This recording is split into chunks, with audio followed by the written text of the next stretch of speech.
Welcome to the Great Plains Gravel Cup, powered by the SufferSooner podcast. If you're into riding gravel or just love a good challenge, you're in the right place. This is where we bring you all the gritty details from the world of gravel racing across Kansas, Missouri, and Nebraska. We'll be covering 6 premier events, including Flint Hills, Open Range, Mule Skinner, Rock Ridge, Solstice, and Pony Express. All gravel, all awesome. Each episode will bring you stories from the leaders, race directors, first-timers, and some truly epic moments from these events. So buckle up and join us as we explore the heart of the gravel world. One race at a time.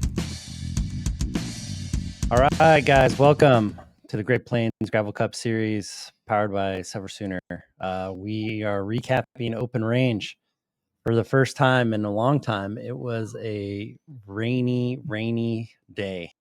It rained pretty much all day until the end, and then the sun came out, and all the pictures of the race of the finish line look all sunny. Like, what are you guys all whining about? You know, Some of those, yeah, we'll get into it in our race recap. But some of those pictures of the torrential downpour, I'm like, thank goodness we delayed it. So yeah, but yeah, so Bobby, I'm really curious. Did those that are sort of competitive for the cup and did anybody go home and do a bike swap last minute or anything like that? Because I heard some rumors that people were getting really antsy, like, oh, it's all pavement, I'm going to go get a different bike, you know.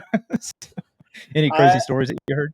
I only know of one road bike that was there, and but that's it. That's the only story I've heard of. So Nice. But I've been so deep into the numbers for the past 2 days just to get the points tabulated.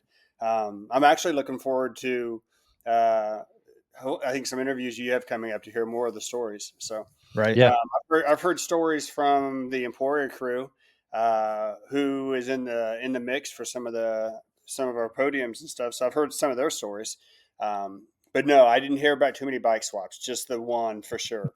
So. Yeah, but probably the good thing about I tell you what, that first 5 or 6 miles of sandy stuff, even just that little bit with a road bike would have been absolutely horrible. Yeah. I'm not going to lie. I'd be careful not to give away too much of the other episode. But when we went through that, I'm like, I hope that this is all there is. Cause like, I'm not going to have a good day. I mean, that was a not a good section for me, but no, I thought it turned out excellent, quite honestly. And we'll get into more of that, but for the cup standings and everything, I'm curious to see kind of how it played out. I didn't have a chance to go back and look. I was traveling for work this week, and I'm really anxious to see kind of what kind of movement happened, and that's what we're here for today. So yeah. So bring us into the overall, Bobby. What has there been any shakeups in there? Is the first overall person still the first? Is he first overall? Well, yeah, Owen and Hannah still control the overall, but there was a lot of movement underneath them, and that was fun to see. Some of the movement was, we're still early in this, so you can still gain some ground pretty fast. On the overall women's, you still have your top 5 that are battling out pretty good, and then right underneath them, you have probably another 4 that are right on their tails. So the top 10 are pretty close. All it's going to take is 1 or 2 bad races. Remember, this is a top 5 series. Bet your best of 5. So I was just talking to a couple of friends of mine, Jason and Kent, and how that plays out over the season will be interesting to see, because on the men's side, you had like Sam, I think Steinlich, that was his name, which he placed really high at my event, but for whatever reason, he didn't finish this event. I haven't heard the reason why, whether it was mechanical or not. But that's a throwaway event for him. Yep. So he's still right in the mix. But if you look at the points, he's down 40 because we've only had 2 events. 2 races. So eventually, so you really got to be aware of that. And that'll be cool to see how that plays out over the season. Is, yes, we have a lot of movement, but how much of that is gonna be a reality here in 2 to 3 after 2 to 3 races? So so right now, all you can do is look at the now, though, right? You can't really plan ahead. That's right. Because somebody else could get a flat somewhere down the road.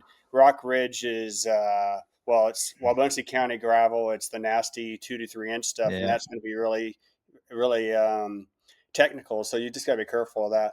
I enjoy seeing the younger crowd there. At the top of the men's, you have Jacob Schneller. There's in third place right now, and then you have Anderson Arnold is in sixth place right now. Very much, both of them very much in the mix. So nobody's running away with anything yet. But yeah, Owen, Michael, and Jacob still 1, 2, 3 up there. And on the women's side, it's Hannah, Courtney, Trisha with Paulina and Haley right there behind them. So yeah, I was riding with the women's the front group of women on open range, and they are some fierce competitors for sure. I've heard probably more of their stories than I've heard the men's stories, just because I'm a little bit closer to them. I've been around them a lot longer, and so just even casual conversations with her more. I'm good friends with Hannah and Trisha, and obviously Paulina and Haley are here in Emporia. So it has been fun to listen to the intricate details of what's going on at halfway through the race, not just at the last 2 miles or 5 miles where the sprint comes into play. So there's a lot of strategy that's happening during the race. Like Paulina told me, I think it was around mile 60, she recognized that I think it was Trisha was at the aid station, so she tried to put in a dig to sneak by her, and she wasn't able to be that sneaky. Trisha was ready, so and then Trisha got her at the.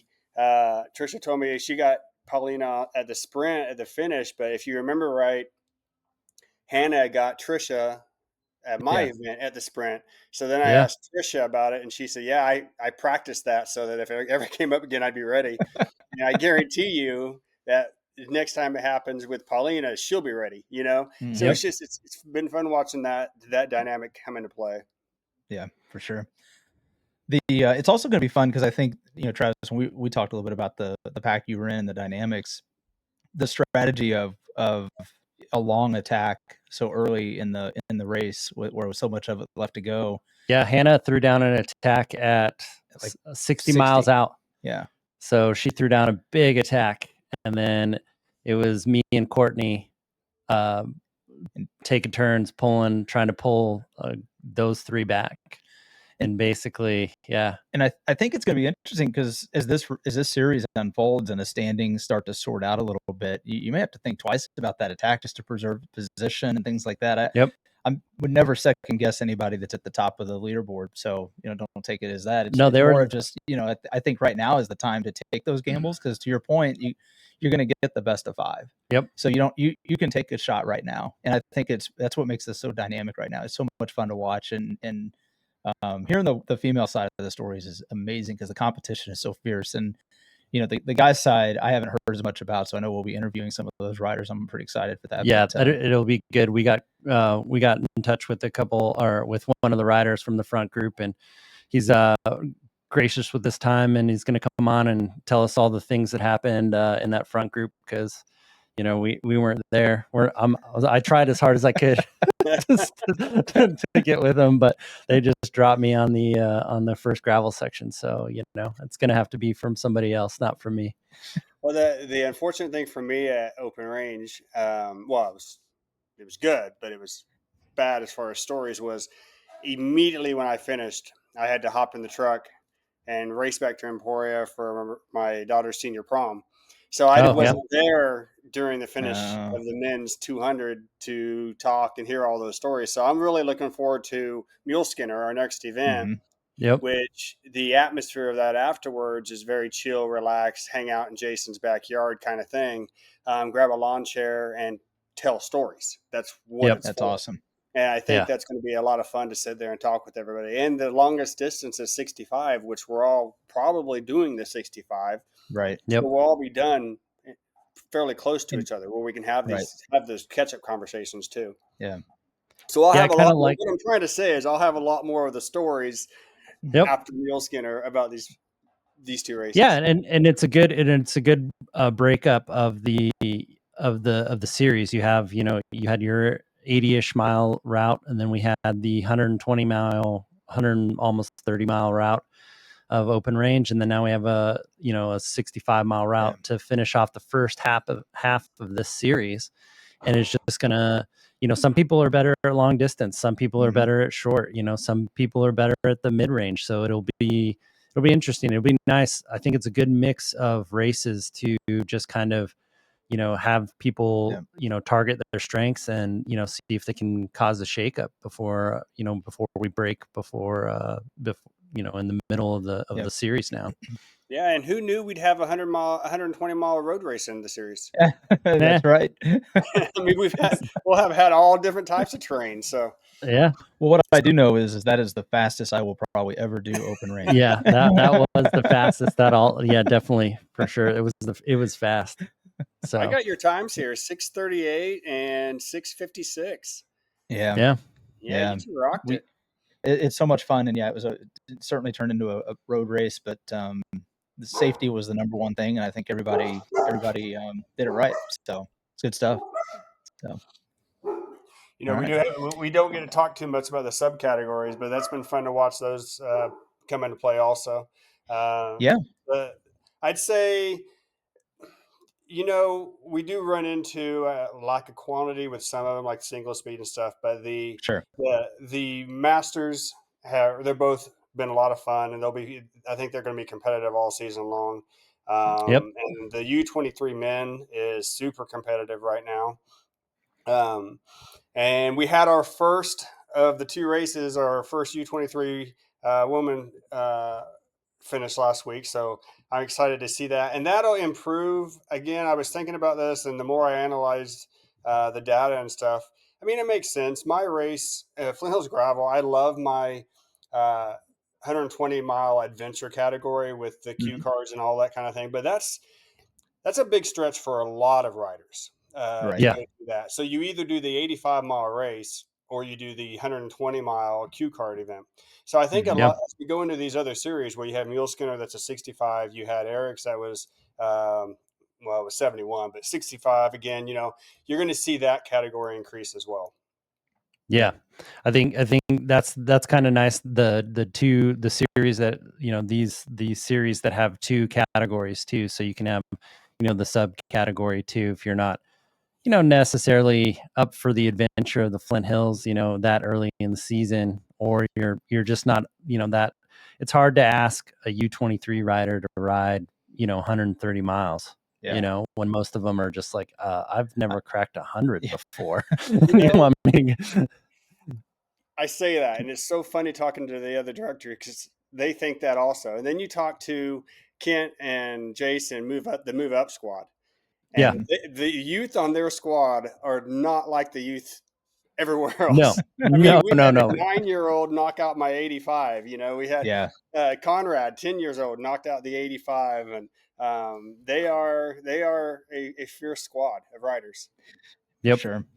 And that's so awesome to see, because I know that's one of the things we talked about on here maybe a year ago was the concern about younger riders coming into the sport, and to have this U23 and give them something to compete for is really awesome. I know that was the goal of the division, but it's phenomenal to see. I'm really excited to see that leaderboard shake out as well. I mean, it's impressive, the list we already have. So great. we have 19, 19, 19, 18 years old, 16 years old, 13. Yep. Kenneth was 9 years old. You have Kaysen at 10 years old. So, I mean, if you're over 20, you're the old man of the group. Yep. I mean, we have two 23s and a couple 22s, and that's it. So. We rode with one of the 23s that was riding on the shorter course at Open Range for a while, and he was trying his best, and I think he ended up taking second or whatever for his age group. So nice. We'd have more on this list too. I think with right now in Kansas, this is our NICA season. Right. So NICA races are going on for a couple more weeks, but as the season goes into the summer, they'll be more able to come to these 60-mile races, and I guarantee you, a few of them will. Ben Warder is one of them. They'll come out and knock out more of these. Tommy Hoffman is a good rider from Missouri, I believe. So as the races get a little more closer to him, he'll be right there in the mix. So it'll be fun. It'll be really fun to watch. Jason's daughter, Rose, if Rose could be up there with anybody. If she gets rolling on this stuff too, it'll be a lot of fun to watch. Yeah. It's awesome. So just only more good things to come for sure. We're going to be talking with Kent and those guys, giving us a preview of Mule Skinner coming up. So that'll be interesting. Hopefully they can shed some insight on that course and their move up squad and all this stuff. That I know it's a big event for them, and so that's the next stop on this Gravel Cup series. So looking forward to that. I'm excited. Never done that one, so it should be interesting. Yep. So get ready for a couple of big climbs. Yeah, that's what I hear. I guess the last climb is one that some people end up walking. So Cumberland, and my funny quick story about that is last year I had health condition that kept me on an e-bike during the first of the year, and so I rode on an e-bike that day, and there was a tandem in front of me going up that hill, and they were pounding, mashing, going at it, and here I come rolling up, and I just zoom right by him, and at first he looks over, he's like, "Good job." He stops mid sentence, he's like, "I hate you." And I just go right on up the hill. So it is a very, very steep hill. People are walking, and it's an enjoyable hill too, because the kids are there. There's an aid station at the top, and the kids are running down the hill to give you water. Can we help you get up the hill and everything? So, that's awesome. There's a pro vibe to it. Yeah, that's awesome. Great. Yeah, so just anytime you get the spectators involved in a situation like that is going to be great. Absolutely. So that's great. Well, cool. That's all we got. Looking forward to interviewing the other competitors and stuff coming up. So enjoy that, and we'll talk to you later, Bobby. Thanks, care, guys. All right, and we're joined here with Jackson. He was in the front group and open range, and you are 4th overall. Is that right? Still 4th overall right now. Yeah, 4th overall. So yeah.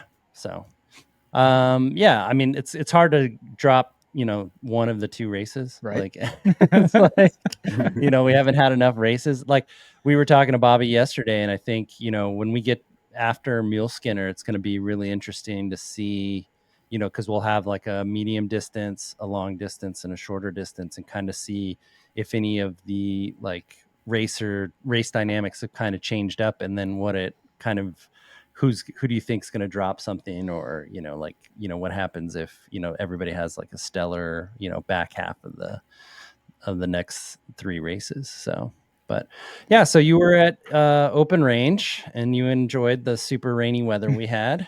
Yes. So love the rain and the cold. Yeah. So tell us a little bit about yourself, and then we'll get into the race. So I'm Jackson. I'm a Lawrence-based rider. I grew up in Toronto, Canada. So I'm nice. Born and raised up in Canada. I love the cold. I do well. Grew up playing lacrosse and days just like that. What got you into bike racing instead of anything else? Yeah, so I ran a whole bunch in college and ran collegiately cross country and stuff. So started doing that, and started commuting to work of just another way to get around on my bike. And from there, decided to do some triathlons. Nice. Started to some sprint and short distance triathlons. Realized I can't swim. I never grew up swimming, so got the adult onset swimming. And just struggled with that. Eventually COVID hit and pools closed, and just made it difficult, and just decided I'm just going to bike. Didn't want to run anymore. Got fed up with doing that for a long time, and there was no swimming around. So biked and just committed to biking, and now dropped everything else, and I'm full in on the gravel, the long distance biking. Awesome. Nice. Yeah. That's great. So are you like, you talk about long distance stuff. Do you have any other long distance races that you have planned this year besides, doing the series and then, supplementing it with other things? Yeah. So doing the full series, it's super long, in my opinion. Open range and Pony Express are crazy long races, 120 miles of pushing it and fighting each other. But also going back to Unbound, doing my third time doing the Unbound 200. So that's always a great event. I know you guys have gone out and done that. Mm-hmm. It's a popular one here in Kansas. And I ride that with my brother every year. He's a hell of a rider, and it's a lot of fun getting out there and just experiencing the Flint Hills. I love that area. We're huge fans of Unbound, just because it's like it's like going to the Tour de France, but in you know, that's the closest thing we have to seeing like, you know, pro riders and, you know, people just like of the sport and the industry and all that stuff. So it's just kind of great to see that kind of, you know, like it's just like in our backyard. It's like, you know, you're just like, oh my gosh, these guys, like they come all the way to Kansas where we live basically. And people come from all over the world. Yeah. So it must be good, right? You're right. So yeah, it's good. So and not to poop on it, but a lot of people say it's super expensive, it's crazy, which it is out there. But it's also magical. Like having 3,000 people an hour and a half drive away from me, and one of the biggest events of the year that everybody talks about, and it's social media posts for the week before and the week after, and like you watch GCN videos. I think it's all magical and very romantic, especially like watching the XL and all that stuff too. Is crazy. Yeah, it's awesome. And the XL is going to be fun this year too. You got Lachlan's going to Lachlan's going to do the XL. He's going to tear everybody's legs off on that course. You're going to be like, oh, so I'm just going to show you guys how it's done now. You'll do 2 laps of it or something. Just be like, I was just getting warmed up. Yeah, I still got time. I'm going to see if I can break the, you know, get in before the, you know, what is it, the breakfast badge or whatever. Yeah, right. So. But yeah, so let's talk about open range. It was a rainy day. Race got delayed. Again, so I want to go into like, so what did you do with the route change? Did you do anything differently with the route change, or was your race plan just basically, you know, the same? And you don't have to go into your race plan because, you know, I know how you guys are super secret. I wish I thought about it more. Or did you guys just all listen to the podcast and you were like, yeah, we'll just attack during that sand we'll section. just listen to what these guys said. They've done it a couple of times. They've done it a couple of times. We'll just do what they do. I was listening to the podcast. I took your tips. I took Eric's tips. I was ready for the big, long day in the sand and hoping it was going to rain the week before and be dry the day of. And we were going to get through there just fine. But I wish I did more research of like looking at the route and looking to see where the major climbs were and what it actually was. But I was cold. I don't know, I was talking to people and socializing. I uploaded the route to my Garmin and kind of moved on. I knew I have smaller tires on my bike. I have a Cervelo Sparrow that runs 42s up front and 38 Pathfinders in the back. Okay. So I was like, okay, there's a little bit of advantage there as long as there isn't much gravel. And I'm just going to run what I can. And I was a little bit worried with the aid station because I was planning on stopping at Medicine Lodge. And I realized I got shifted from mile 80 back to halfway at mile 64. And I was like, okay, that means now I need to go 60 miles instead of 40 miles after the aid. Right. So is that something that you're finding that you're planning more is to skip that first aid station in the hopes of keeping like a cohesive group together? Or do you guys kind of like discuss it in the pack, or is it just kind of like everybody's just like, yeah, we're skipping this one? Yeah, so we can get into the details of it, but I stopped for nobody stops at that first aid station. At the second aid station, there was just 2 people who stopped out of a pack of 9. And that caused me some issues. So I need to figure out how to not do that in the future because I can't spend those matches getting back to the group. Right. Stopping at the aid station because nobody's doing it at the front. Yeah. So then you're like did you carry 120 miles worth of food, or did you just say, well, I'll just open my mouth when it rains again. Get hydrated. I run nutrition in my bottles, flow formulas. So I ran 4 bottles with 90 grams of carbs in them each. And then I brought 2 plastic bags to fill into my bottles that I filled with water. So I had another 90 grams of carbs in each of those. Plus I had precision fuel, their gels. Okay. So I carried the fueling I had for the whole day. I just needed more water. And I carried enough to bring me like 4 hours, and I needed the other 2 hours to stop at Medicine Lodge. Yeah. Okay. That sounds about right. Yeah.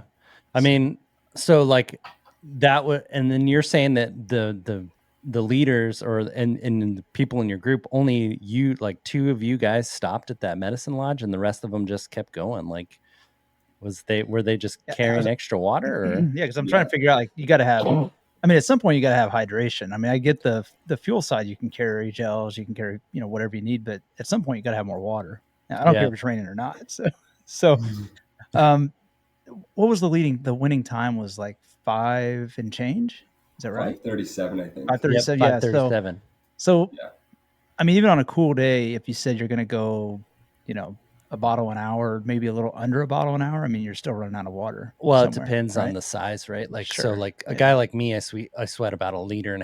I don't know about you, Jackson, but do you sweat like a liter, or do you like maybe 750? Like maybe you can get away with maybe doing like a little bit more water and you can stretch it out, or how's that play out?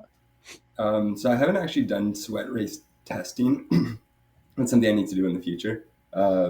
But I try to drink a bottle an hour. So that'd be 6 bottles. But if you run 2 on the bike and then you can run like 4 in a CamelBak, and that's what everybody had was packs on. Then you can run 6 bottles, kind of.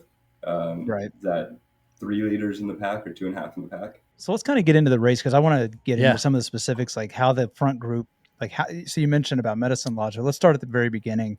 Yeah. How was the sand section? Like, did you guys get broken up across that, or was it just match after match just to get through it? I'm just curious, like, because a lot of people, so like myself, I know how I felt, and I know how people behind me probably felt, but I don't know how the people in front of me felt. And I think a lot of people think, oh, well, faster riders, they don't struggle as much somehow magically, but that's not the way it is. You always suffer more or suffer the same. It's just get faster, right? So how was it for you guys up at the front group, and how was there any amount of staying together? Or did you guys just all try to brute force your way through it and then regroup at the other side? Yeah, so there was definitely a group there. I didn't know where the sand was going to be, just with the route change and changing where it was. Like I knew the old route and where the first where the first ranch road was at mile 24.5, and like where to find those spots. And you're going to have the sand through the first corners, but I didn't know what the new route at all. So I figured I'm just going to start on the front row and try to stay as far up as I can. Sure. Which worked out well for me because we got into the sand, which is mile 2.5. And it pretty quickly broke into a group of probably 15. And then that group slowly shrunk down as people just kept going to the front and pushing the pace. Every climb, and then even on some of the flats, there was a couple guys with 2.25 tires, the big mountain bike tires that floated on the sand. And yeah, the group stayed pretty close together, trying to hold those drafts because you're still doing 15, 16 miles an hour on the sand. Sure.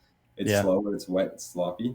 But there's a draft there and you got to stay in it. So I made it as far as I could through the sand, but a half mile from the end of the sand, I got dropped from the group.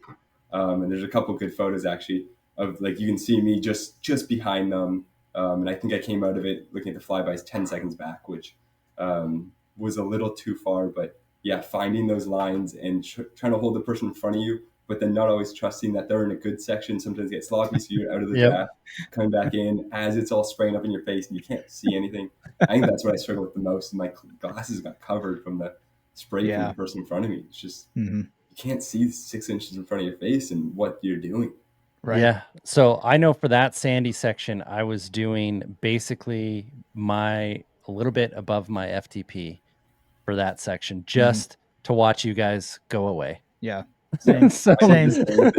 It was, so it is kind of like, I was curious whether or not you guys were attacking through that section. And I think what you were saying is that that anybody who could attack was putting in an attack, because if everybody's struggling, then might as well just make it worse. Right. Yeah. That's the old bike racing thing. Might as well just put the hurt on. So then you get out of the sand section and you're thankful to be alive, of course, because, it was a little bit sloppy there towards the end. And then what happened? Did you guys, mount a chase, or were you close enough that you could get back on, or how did that play there's out? A group of 7 that formed. They went up the road. I was 10 seconds behind the first one off them. And I put my head down. I had aero bars and rode for 5 miles. Tried to hold my threshold-ish. Kind of did a little bit under that. And holding them back, and I was looking at the flybys on Strava. I lost a little bit of time out of them. But thankfully, there was a group of Owen, who's the race leader, and Sam Steinlich, who finished 4th at Flint Hills. Yeah. And they came flying past me. So I got on their wheels, and then a couple other people caught us, and we put together a group of 7 that worked really well together. And that group of 7 was 30 to 60 seconds behind the front group. And once we all got combined, we all were pulling super hard to pull them back, and we're very motivated where they were. That front group, I could see them attacking and playing games and they'd come back quite a bit because they'd be all slowing down, looking at each other, and then somebody would go and they'd split and pull back, and then they'd take a little bit of time out of us. But yeah, we slowly pulled them back. Okay. Until So it sounds like there was some gamemanship, like somebody's trying to take like 100-mile flyer off. I was gonna say this is all before Sun City. Yeah, right? This is all before Sun City, right? Like, so because we were talking about this in our race recap, and I'm trying to figure out like what's the mentality of I'm going to launch an attack on a group when I'm still 100 miles out. You're taking 100 miles. Like, are you hoping? Like, I think with you guys, like maybe it's like and correct me if I'm wrong, but it's more of like maybe you can get 5 or 6 strong dudes that are motivated to do a chase, to go with you, to go with a breakaway. Sure. And so that's why you repeatedly attack. But I think more times than not, your people are just like, dude, I'm not doing that. Right. Yeah. I think there's a lot of hurting people of like understanding that like, okay, I can attack on these climbs when it's neutralized and nobody gets a draft and we're all doing the same amount of watts, that I can start hurting this guy 120 miles out. Maybe he's going to now drop in 60 miles because of the damage I do now. Okay. But it's also a big risk because I'm doing damage to myself while I'm doing damage to them. And I'm not a super big breakaway early guy. But there's definitely people who were in that race and are.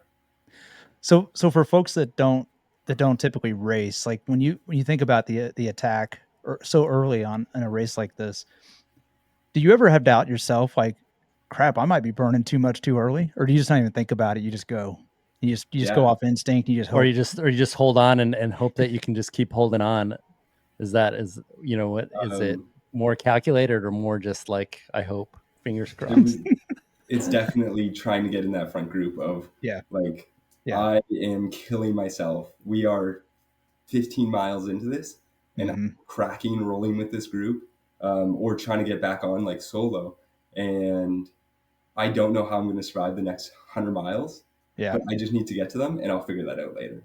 Yeah. And I think that's important for folks to hear because I don't think people don't think about it like that. There's a lot of people that just ride these events and they wonder how the front group gets so fast. It's because you have highly motivated riders. Yes, they're fast individually, but we talk about this all the time. Once you get motivated riders together, oh my gosh, the whole group gets so fast. Well, it gets a lot different when you're willing to risk everything for the first 30 miles. Like you don't know if you're going to make it past the first aid station. You're just like, I'm just going to roll with these guys until something bad happens, or until I can't anymore. And you have to be willing to risk your whole race on that. And I think a lot of people, especially in our demographic of racing, we're just like, well, I would like to finish it.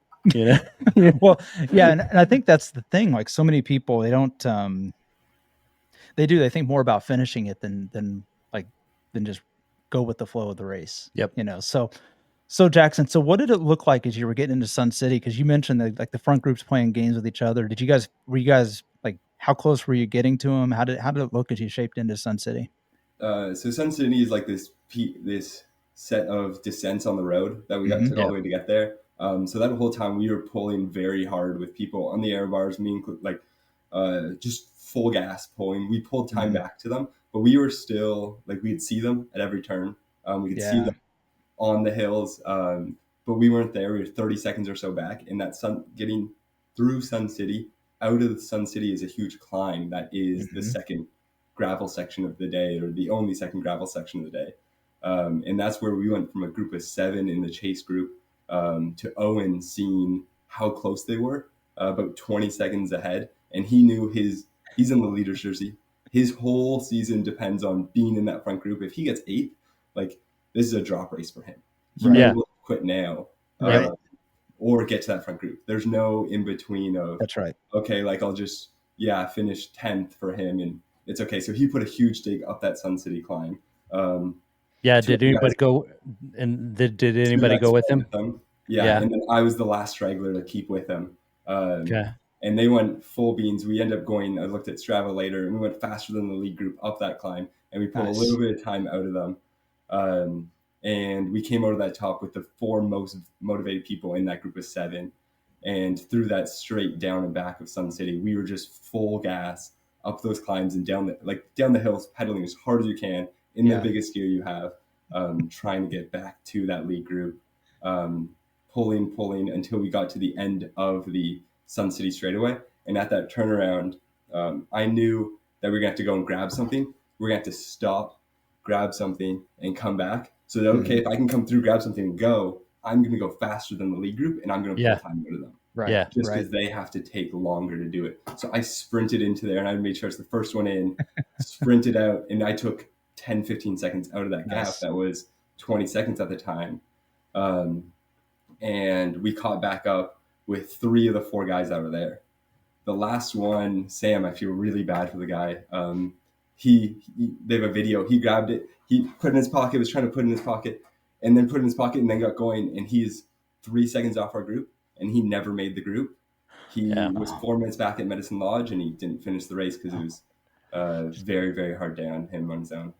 Yeah, I think it's hard for especially at the pointy end of that race. Like, you talk about a 3-second gap, that might as well just be a mile. Might as well be 3 miles. Yeah, 3 miles. It's just, it's one of those things where, like, if I see a 3-second gap, when you see a 3-second gap at that level, you guys are all going so hard that, if for somebody to close that 3-second gap, like, the difference between your guys' fitness at that top end is very, very small. The difference between, like, Jackson's fitness and my fitness, huge, right? Like, it's a big gap. So Jackson could see like a 3-second gap and like close it to me, but I couldn't. He would just be pulling away. I would definitely agree with that. Yeah.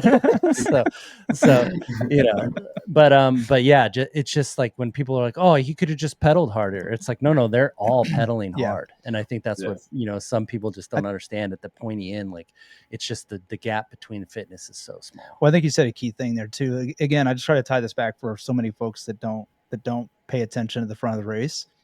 You said on all those downhill sections, you're going in the biggest gear you got, pedaling as hard as you can. And how many times you see people kind of ease off the pedals downhill? That ain't happening at the front of the race, guys. Nope. Like, there is no let off the pedals. It's a constant, always on. And it's amazing how much time is made up between the person that, even if you're soft pedaling down the hill versus the person hard pedaling down the hill, there's a huge amount of time that can be made up. So, I mean, you were doing everything you could. You got to within a few seconds. So then that section from Sun City to Medicine Lodge was pretty much all headwind the whole way. Yeah, head crosswind, which is tough. Yeah. Yeah. So talk to us a little bit about that. So you're still in the group, right? You guys are still chasing. So we caught on right after the turnaround, and we got back together, and we made a group of I think it was 10 at that point. Okay. And then from there we rolled down into Sun City. There was a little bit of attacks on the way back through that down and back to Sun City. We got through Sun City, and then everybody kind of slowed down as a headwind. Nobody wanted to put a ton of effort in and pull and make it easy, because when you're drafting 8 back into a headwind, you're doing a quarter of the watts the person on the front's doing. It's pretty nice. It's great. Yeah, so it's and the headwind kind of nullifies the attacks, right? Because basically anybody who attacks has to put out so much effort to just get some distance that the person behind him just drafts and just catches up. It's a huge, it's a huge difference. It's a huge waste. So I guess that was kind of like your easier section. I'm sure you guys weren't going like insanely easy, but easy compared to what you normally do. Yeah. I looked at it after. I was around zone 2. It wasn't, wasn't very hard. Holding the group, took a couple holes, but it was mostly just guys getting cold. That was the biggest problem. As everybody started getting cold there because it was raining. It started downpouring again. Yeah. Yep. So, and then are you, so now that you're in the front part of the group, are you starting to are you doing things where you're like kind of watching who's pulling hard or who's not pulling hard? Are you watching, is so-and-so drinking or not drinking? And are you kind of looking around at your competition, or are you just like, I'm so happy to be here, I'm done?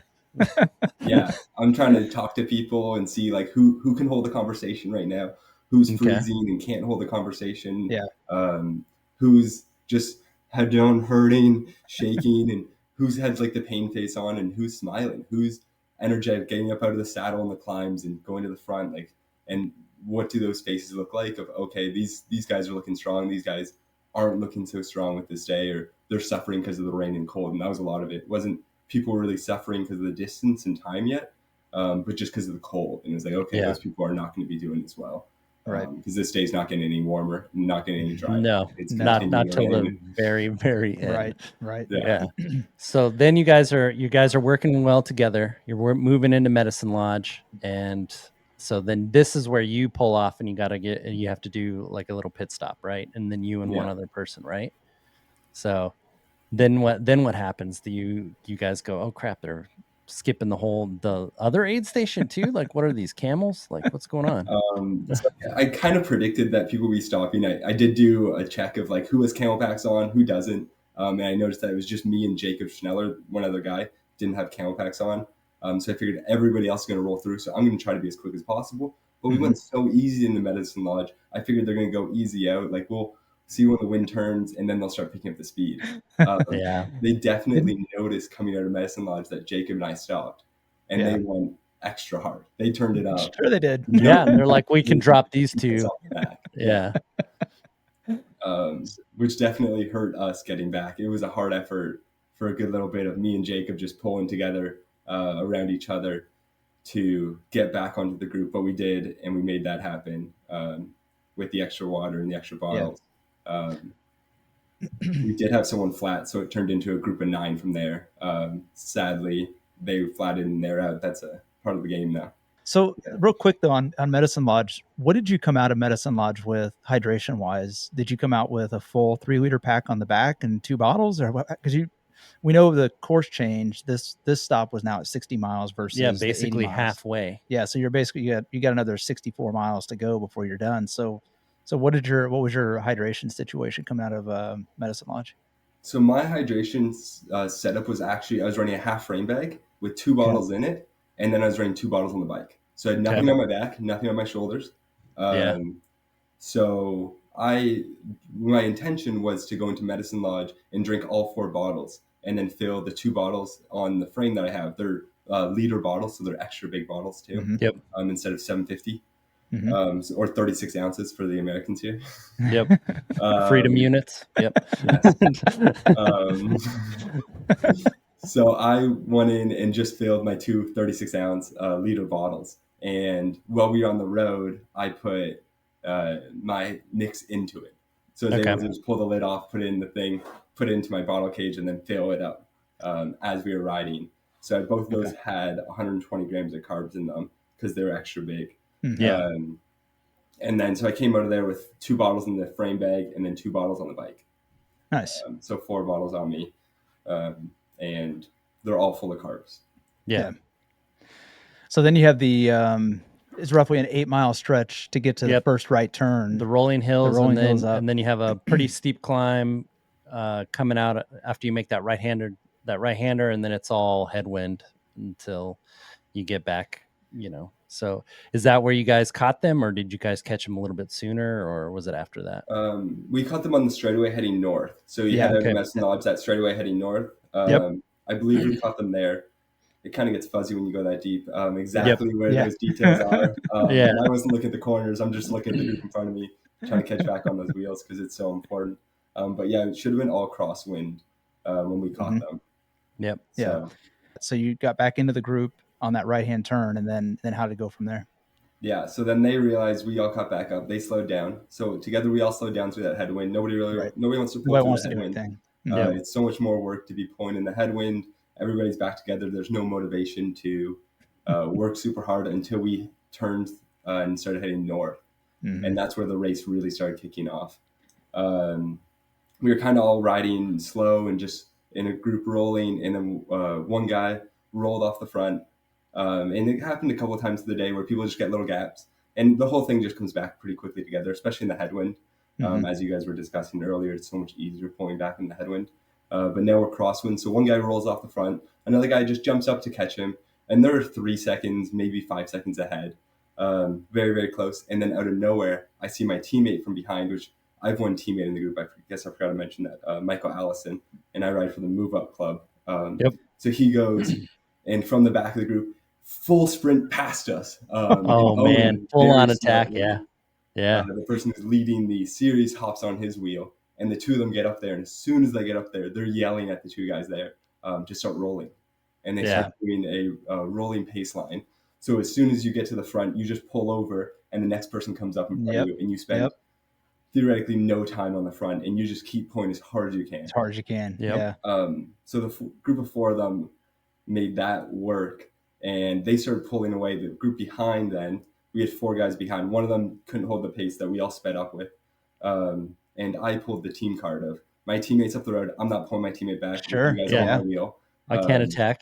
So yeah, he's sitting second overall. I need him to get as many points as possible and to make this race as good as possible. So I'm sitting on, and so they started pulling until Anderson found time where he was at the back and he went for a big attack. One of the guys in the group, and he made it halfway. I hopped onto his wheel, and together he pulled us up halfway, and then from there, I went around him and attacked around him, and then I looked back, and it was just me. There was nobody on my wheel. Oh, nice, nice. There's 2 guys way back there working together. Anderson was in the middle, and I was on my own.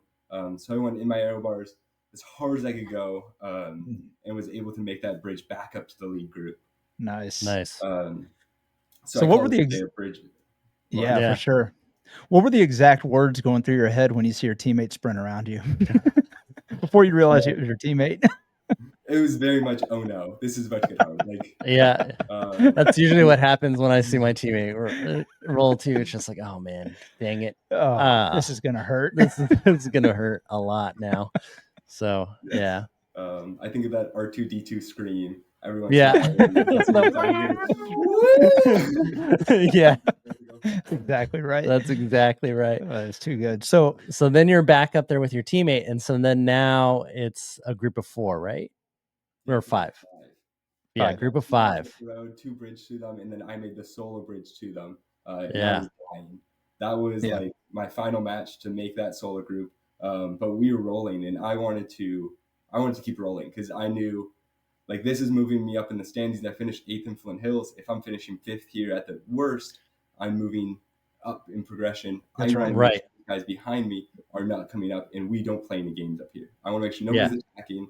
Nobody's thinking about, can I sit on and do better than this group? Right. I want everybody to be thinking, okay, let's keep the guys behind, and then we'll figure out what we're doing. So we made that with 40 miles to go, that split, and we just pulled so hard. We ended up going the north section, and then you turn into the tailwind. We went so fast in the tailwind. I have a 2x with a 46.10, and I was spinning it out on the flats. Yeah, that's how we were too, because the wind was howling on that section. So nice. And you're just like, I don't really have to pedal much, man. They're just like nothing. But it also made it really hard for anybody to make up any time on you too. I mean, there was just no opportunity. Yeah, everybody's getting pulled. So then you guys had like a little bit of a truce going on, little, combined effort of like, hey, we'll all work hard because we want to keep these guys away. And so then you guys are in the tailwind section, and then you guys get past Sawyer, and then we can race after this, or did you guys pick a spot a little bit further down, or was it always on? So it was on full gas, just trying to go as hard as we can. I was on the limit, pushing through there, and I kept looking back, and I knew we extended that gap out. But my confusion is like nobody attacked. Like everybody I think was just on the limit and pushing as hard as they could to get as far up as we can. And the day got so long that we rolled with that group, just kept rolling with it until we could go out to the crosswinds, the final north stretch that we had. I was rolling with it. I actually got dropped from them 8 miles to go, sadly. Yeah.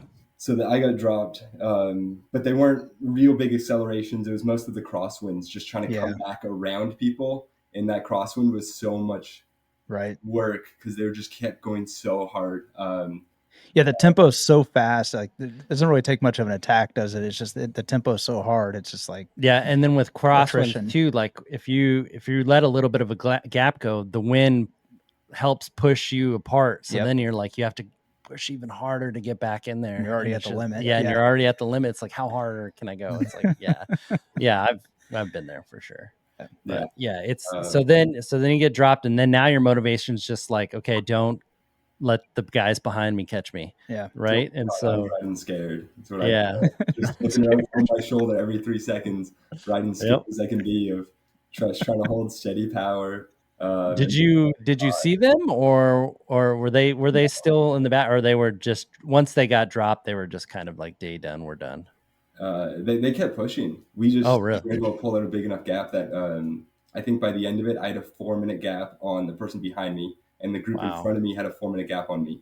So they put 8 minutes into the closest person, which they played some games back there, and attacked each other, and they're still working to keep each other away from each other. Yeah. Wow.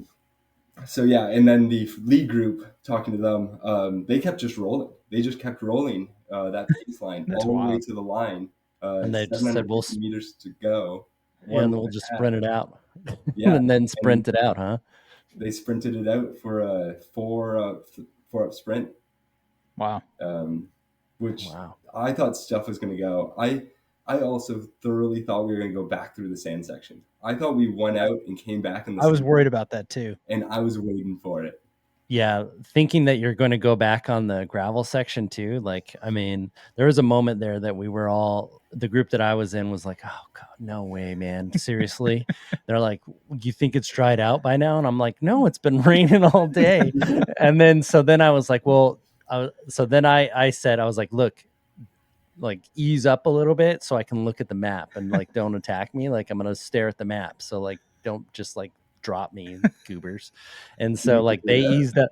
So they eased up. I looked at the map and I was like, oh no, we go up and around. And so then we like started rolling then they again. attacked Yeah. you. No, then we started rolling again. But it's like, you know, like, it's like sometimes you got to like, you know, talk to your compatriots and just be like, hey man, I'll look at the map and just be like, yeah.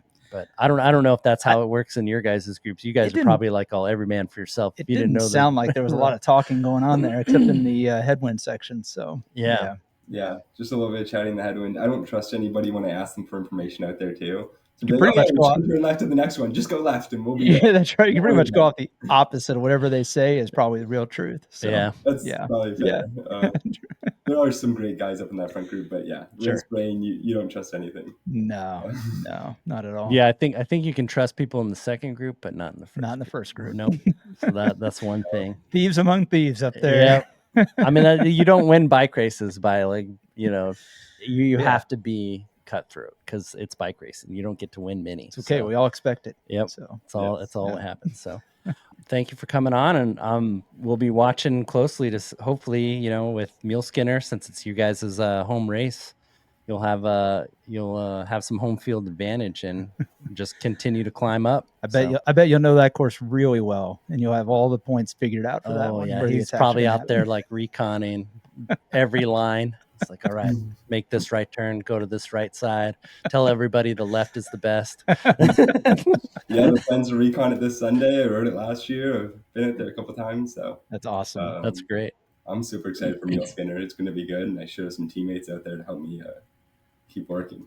Yep. So very good. Awesome. Well, thank you again for coming on. And is there anything you want to shout out or let anybody know about or anything like that?